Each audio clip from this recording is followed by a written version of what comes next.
Trahedya ang sinapit ng mga Buddhist pilgrims mula Sri Lanka matapos mahulog sa bangin ang sinasakyan nilang bus. Ayon sa otoridad, hindi bababa sa 21 ang nasawi, habang nasa 24 naman ang napaulat na sugatan. Overloaded umano ang nasabing bus. Ayon sa paunang investigasyon, maaaring nawalan umano ng kontrol ang driver habang binabagtas nito ang matarik at pakurbadang daan. Sa ngayon, patuloy pa rin ang investigasyon sa insidente.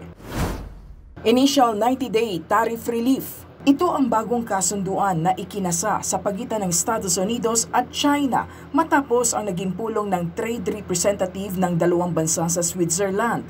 Sa ilalim ng kasunduan, simula May 14, ibababa ng US ang taripa sa Chinese goods mula sa 145% hanggang 30%. Habang 125% hanggang 10% naman ang tapyas na ipatutupad ng China ayon sa dalawang panig. Bahagi ito ng kanilang hakbang para bigyang daan ang mas maayos at balanseng kalakalan. Samantala, ayon kay US President Donald Trump, nakatakda silang magpulong ni Chinese President Xi Jinping ngayong linggo. The talks in Geneva were very friendly. The relationship is very good. We're not looking to hurt China. China was being hurt very badly. They were closing up factories. They were having a lot of unrest. And they were very happy to be able to do something with us. And the relationship is very, very good. I'll speak to President Xi maybe at the end of the week.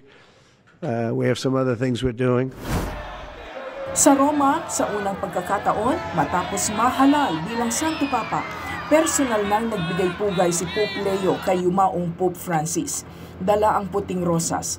Nag-alay ng maikling dasal ang bagong Santo Papa sa harap mismo ng puntod ni Pope Francis sa St. Mary Major.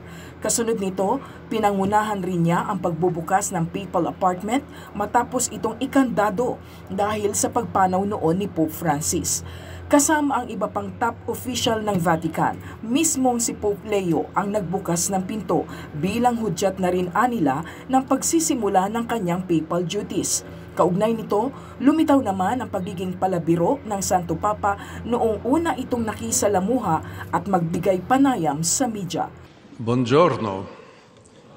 Good morning, and thank you for this wonderful reception. They say when they clap at the beginning, it doesn't matter much. If you're still awake at the end and you still want to applaud, thank you very much. Joyce Salamatin para sa Pambansang TV sa Bagong Pilipinas.